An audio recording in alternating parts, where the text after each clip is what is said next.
Hi, my name is Alan from Alan Property. Welcome back to my YouTube channel.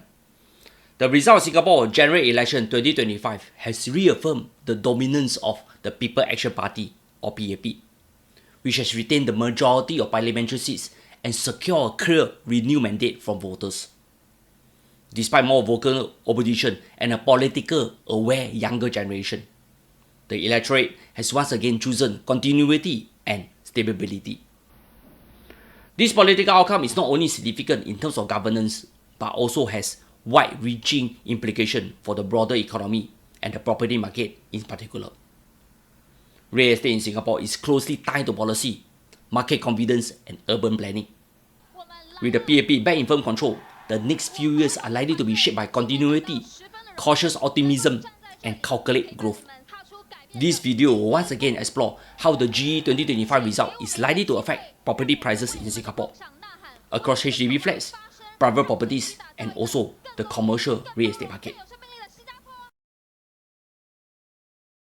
One of Singapore's greatest strengths as a real estate investment destination is its political stability, with GE2025 confirming another strong term for the PAP and a seamless handover to 4G leaders under Prime Minister Lawrence Wong. Investors, both local and foreign, can expect a steady policy environment. This continuity provides a platform for sustained confidence in the property market. Political stability reduces perceived risks and encourages long-term investments in both residential and commercial real estate. In the global climate of geopolitical tension, inflation volatility, and interest rate uncertainty, Singapore's predictable governments stand out. Over the past few years, HDB resale prices have seen strong growth, reaching record high after high. This has raised concern about affordability and long-term sustainability. During the GE2025 campaign, the PAP acknowledged this concern and reiterated its commitment to affordable home ownership. With its strong mandate now secure, the government is expected to stay the course with existing housing plans and introduce new measures to rein in excessive price growth in the resale market, if any. Here, what can we expect? The government has already mentioned that they have plans to ramp up HDB BTO program to curb the price growth in the resale market. The most recent move by HDB to allocate more weightage to second-timers also signal that more second-timers will be given a chance to buy heavily subsidized BTO flats. Such flats will be introduced in Sembawang, to Woodlands, Tengah, as well as prime locations such as in Bukit Timah to Telok Blangah and others. In order to rein in speculation for city fringe homes, the authority has introduced the PLH model.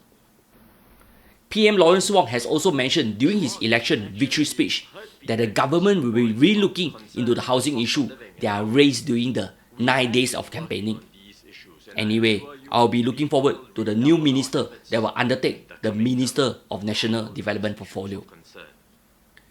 The other outstanding issue is the lease decay of aging HDB flats. Since 2018, when it was first announced that VER will be the solution to this pressing problem, there is still no clarity on what are the conditions for VERs in specific, which estate will be given priority, and how is the payout will be like. Well, GE 2025 has already passed. Singaporeans are generally very happy. Let's revisit this issue again come GE 2030. I say, correct or not? Here, what's the impact on prices? Resale HDB prices may moderate or plateau over the next 1 to 2 years, with growth slowing to around 3 to 6% per annum. However, new MOP flats may skew these figures once again with $1 million price tag.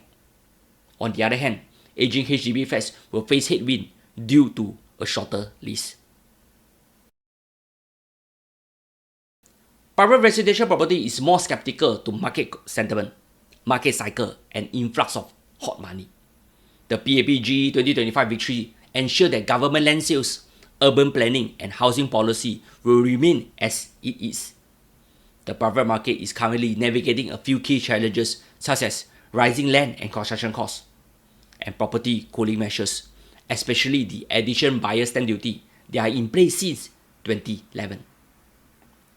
Despite these factors, a strong political mandate can drive fresh demand, especially from HDB upgraders in $1 million HDB flats. Young working professionals with healthy income and reassure job security. And lastly, investors draw to Singapore's safe haven status amid global uncertainty. With uncertainty clear, developers once again will accelerate new launch in the coming months.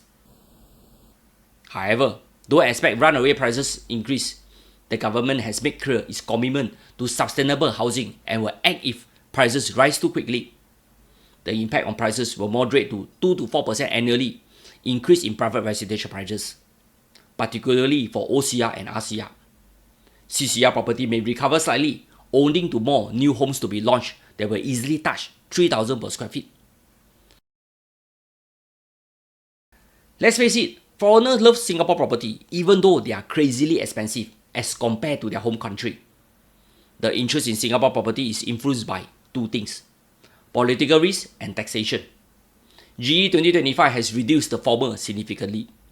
With the government's stable and business-friendly policy intact, Singapore remains an attractive destination for ultra-high net worth individuals, particularly from China, India, and Southeast Asia.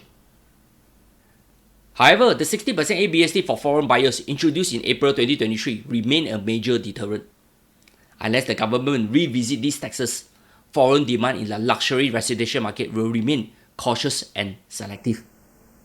Luxury property prices will appreciate maybe at a less muted pace between 1 to 3% annually, driven mainly by scarcity for good freehold properties.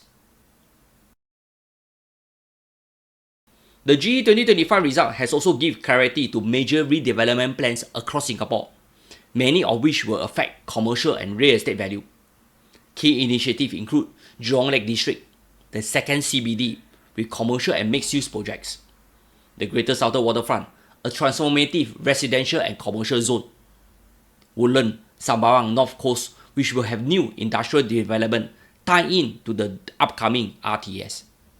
Not forgetting Punggol Digital District with the upcoming Singapore Institute of Technology campus, ample land nearby, and most importantly, with DPN Gun as a task force man on board. How not to realize these plans? This project will enhance the value of adjacent properties, both commercial and residential.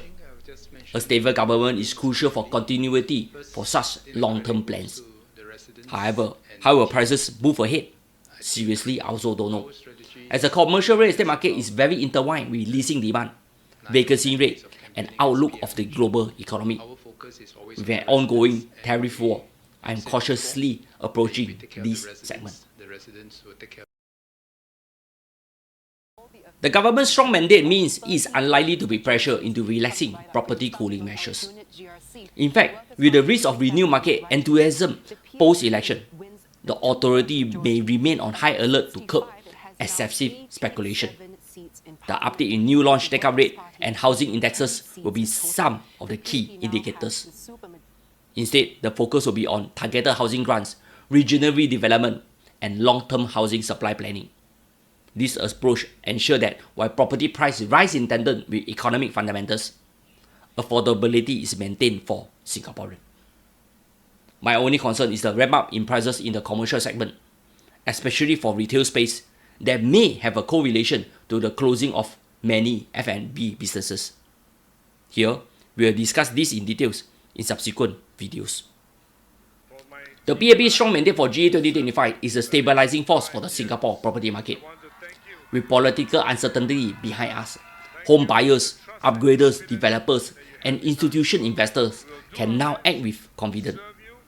This renewed trust in government leadership will likely result in moderate but sustained growth in property prices, especially in regions with infrastructure upgrades or strong demand fundamentals. However, this does not factor in if the impact of the global trade war, if it really happened. The government's well-established track record of managing speculative pressure means that any sharp price spike will be met with swift intervention. The Singapore property market remains a long-term, fundamentally driven arena, not a playground for short-term gains. This will be closely watched by the new housing minister under his charge. In summary, HDB prices will stabilize with mild growth. Private home prices will see healthy, manageable appreciation, and luxury properties may recover slowly. On the other hand, commercial and industrial space may face headwind ahead. GE2025 has not changed the government philosophy on property. It has only reinforced it. And for Singapore real estate market, that may be the best news for the majority of Singaporeans once again. After all, whoever you have voted for is not important. Election fever is now over. As what PM Wong has said, we are all Singaporean. Let's work together for a better Singapore as a nation. Majulah Singapura. Thank you for watching.